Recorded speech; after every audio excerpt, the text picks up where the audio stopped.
Seat જિલ્લા પંચાયત બેઠકના ઉમેદવાર એવા આશાબેન, તાલુકા બેઠકના ઉમેદવાર એવા રેખાબેન અને મંચસ્થ તમામ જિલ્લા પંચાયતના તાલુકા પંચાયતના ઉમેદવારશ્રીઓ, આમ આદમી પાર્ટીના તાલુકા પ્રમુખશ્રીઓ, સંગઠનના તમામ પદાધિકારીઓ અને અહીંયા આજુબાજુના વિસ્તારમાંથી મોટી સંખ્યામાં ઉપસ્થિત થયેલા મારા વડીલો, સંતો, મહંતો, મારી માતાઓ, બહેનો, યુવાનો, સાથે સાથે મીડિયાના મિત્રો, કાયદો અને વ્યવસ્થા જળવાય એના માટે ઉપસ્થિત પોલીસ અધિકારીશ્રીઓ, તમામ લોકોને ચૈતર વસાવાના જોહાર નમન કરું છું, ઉલગુલાલ જિંદાબાદ કરું છું. સાથીઓ, આજે અમે સ્પેશિયલ સમય કાઢીને જ્યારે અહીંયા ઉપસ્થિત થયા છે ત્યારે આપ સૌને હું વિનંતી કરવા માટે આવ્યો છું. હું કોઈ ભાષણબાજી કરવા માટે નથી આવ્યો, પણ સૌને અપીલ કરવા માટે આવ્યો છું. આપણે જે પ્રકારે 5 વર્ષ દરમિયાન અનેક સમસ્યાઓનો સામનો કર્યો છે, ત્યારે ભારતીય જનતા પાર્ટીના ચૂંટાયેલા લોકો દ્વારા આપણને એ ચાહે આદિવાસીઓની અધિકારોની વાત હોય, આ વિસ્તારના શિક્ષણની વાત હોય, ચાહે મનરેગાની રોજગારીની વાત હોય, આરોગ્યની વાત હોય, આ વિસ્તારમાં પણ સિંચાઈના પાણી મળે એની વાત હોય, જંગલ જમીન ખેડતા ખેડૂતોને, આપણા આદિવાસી સમાજને વન અધિકાર અધિનિયમ અંતર્ગત એમના હક દાવા મંજૂર કરવાની વાત હોય, તમામ બાબતોમાં આ ભારતીય જનતા પાર્ટીના શાસક પક્ષ જે 30 વર્ષથી ગુજરાતમાં છે, એક હતું એમનું શાસન છે, છતાં નિષ્ફળ ગયા છે. ત્યારે મેં તમને વિનંતી કરવા માટે આવ્યો છું. ભાજપને તો અહીંના લોકોએ 30 વર્ષ આપ્યા છે, પણ એકવાર તાલુકા, જિલ્લા પંચાયત અને 2027માં આમ આદમી પાર્ટીને તમારે તક આપવાની છે. સાથીઓ, તમને બધાને ખબર છે, આગળના વક્તાઓએ પણ કીધું, આઝાદીના 78 વર્ષ થયા. 78 વર્ષમાં 50 વર્ષ કોંગ્રેસે એક હતું શાસન કર્યું અને 30 વર્ષથી ભારતીય જનતા પાર્ટીનું શાસન છે. આજે આ વિસ્તાર બંધારણની અનુસૂચિ 5માં આવે છે અને આ દેશ એ બંધારણથી ચાલે છે. દેશ કોઈ અમિત શાહ કે નરેન્દ્રભાઈ મોદી કે ગુજરાતના હર્ષ સંઘવીથી નથી ચાલતો. એ દેશ એ બંધારણથી ચાલે છે અને બંધારણમાં પ્રાવધાન છે, બંધારણમાં પ્રાવધાન છે કે અનુસૂચિ 5 વિસ્તારમાં આદિવાસી જળ, જંગલ, જમીન પરનો અધિકાર એ આદિવાસીઓનો છે. આદિવાસી એ હજારો વર્ષથી અહીંયા વસે છે.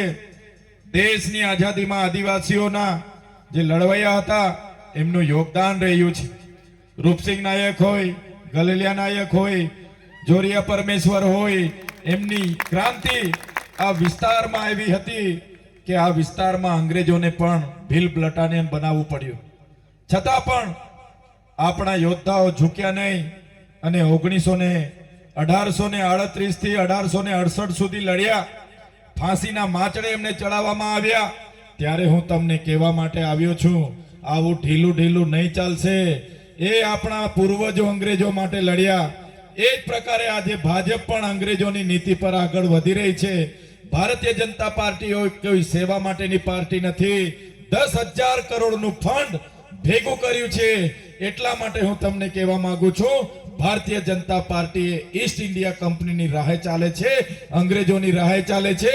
પોલીસનો ઉપયોગ કરીને આપણા લોકો પર રાજ કરવાનું જે એમનું, આપણા લોકો પર જે રાજ કરવા માટેના પ્રયાસો થઈ રહ્યા છે, ત્યારે આપણા પૂર્વજો જે પ્રકારે અંગ્રેજો સામે લડ્યા હતા એ જ પ્રકારે આ ભારતીય જનતા પાર્ટીના કાળા અંગ્રેજો સામે આપણે પણ લડવું પડશે. આજે આ વિસ્તારમાં કોઈ સરકાર સામે સવાલ કરે, એમની નીતિઓની ટીકા કરે, એટલે પોલીસને મોકલીને એમને દબાવવાની વાત થાય છે. અહીંયા કોઈ આપણી સભા મળવાની હોય, સામાજિક જાગૃતિનો કોઈ કાર્યક્રમ હોય, એટલે એમને પણ આ ભાજપના નેતાઓ દ્વારા કહેવામાં આવે કે ભાઈ સમિતિનો કાર્યક્રમ છે, કોઈએ જવાનું નથી. ચૈતરભાઈ આવે છે, કોઈએ જવાનું નથી. જશો એટલે તમારા ઝૂંપડા અમે મંજૂર નહીં થવા દઈએ, તમારા મીટરો તોડી લેવામાં આવશે, તમારા બોરનું પાણી આપવામાં નહીં આવે, નળ કનેક્શન કાપી લેવામાં આવશે, તમારા ઘરે પોલીસને મોકલી આપીને રેડ પડાવવામાં આવશે, એવી ધમકીઓ આપવામાં આવે છે. છતાં તમે મોટી સંખ્યામાં અહીં ઉપસ્થિત થયેલા છો. એ જ બતાવે છે કે પરિવર્તન આવવાનું છે, આવવાનું છે ને આવવાનું છે. સાથીઓ, હમણાં કોઈ આગેવાને કીધું અને 2 દિવસ પહેલા મારે પણ આપણા સમિતિના અધ્યક્ષ ડોક્ટર જયરામભાઈ સાથે વાત થઈ. એક સામાન્ય ગુનો, એ પણ પોતાનો નહીં, લોકો માટે એ લોકો લડવા ગયા. જે કંપની સામે એ લોકો લડવા ગયા અને એક ગુનો બન્યો. બસ એક જ વાત, એક જ ગુનો. છતાં અહીંના પીઆઈએ પ્રાંતને અરજી કરી કે અમને તડીપાર કરો 5 જિલ્લામાંથી, અને એમની સુનાવણી હતી. પણ આ મંચ પરથી જે પણ ભાજપના નેતાઓ આ કરાવા કાવતરા ઘડતા હશે, જે પણ પોલીસ અધિકારીઓ કહેતા હશે, એમને કહેવા માંગુ છું, ડોક્ટર જયરામભાઈ એકલા નથી, આખો આદિવાસી સમાજ એમની સાથે છે. જ્યારે પણ ડોક્ટર જયરામભાઈને જરૂર પડશે, માત્ર ગુજરાત નહીં, મધ્યપ્રદેશ, રાજસ્થાન અને મહારાષ્ટ્રના આદિવાસીઓને પણ આહવાન કરીશું અને આ ઘોગંબામાં અમે ભરી દઈશું. ઘોગંબામાં રેલી નહીં, રેલો લાવીશું અને તે દિવસે એમને ખબર પાડી દઈશું કે આદિવાસીની તાકાત શું છે. અમે તમારી જેલોથી ડરવા વાળા લોકો નથી. અમે તમારી ખોટી એફઆઈઆરઓથી, તમારા તડીપારોથી, તમારી પાસાઓથી ડરવા વાળા લોકો નથી.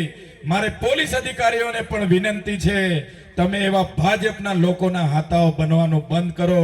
તમે સંવિધાનના શપથ લઈને આવેલા છો. તમે જે સંવિધાનના શપથ લઈને તમે નોકરીમાં વર્દી પહેરી છે, તમે શપથ લીધા છે સુરક્ષા, સલામતી અને શાંતિ પૂરું પાડવાનો, અને તમારો પગાર પણ આ જનતાના ટેક્સમાં આવે છે, ભાજપના કાર્યાલયથી નથી આવતો. એટલે મારે એમને પણ વિનંતી છે, જે પણ પોલીસ અધિકારીઓ આ પ્રકારના અમારા લોકોને હેરાન કરશે, ત્યારે આ છેલ્લી ચેતવણી છે. અને પછી જો કઈ આવું થશે તો આ ચૈતર વસાવાની આગેવાનીમાં અહીંયા લાખો આદિવાસીઓ ભેગા થશે. અમને પણ આ હર્ષભાઈ સંઘવી, એના મુખ્યમંત્રી ભૂપેન્દ્રભાઈ પટેલ દ્વારા પોલીસનો ઉપયોગ કરીને કહેવામાં આવ્યું કે ચૈતર વસાવા 1 કિલોનો કાચનો ગ્લાસ માર્યો માથામાં. મારા વડીલો બેઠા છે, મારા યુવાનો બેઠા છે. આ ચૈતર વસાની શરીરમાં આદિવાસીઓનું ખૂન છે, અને જો ચૈતર વસાવા 1 કિલો કાચનો ગ્લાસ કોઈના માથામાં મારે ને, એ વ્યક્તિ ટાટા બાય બાય કરીને સીધો ઉપર જતો રહે. પણ વગર ગુને, વગર મારા પર એફઆઈઆર કરી, મને જેલમાં નાખ્યો, અને ત્યાં જેલોથી ડરાવવાની વાત કરવામાં આવી. કહેવામાં આવ્યું કે તમને 2 વર્ષ રાખીશું, 3 વર્ષ રાખીશું, 5 વર્ષ રાખીશું. કેમ આદિવાસીઓને જાગૃત કરો છો?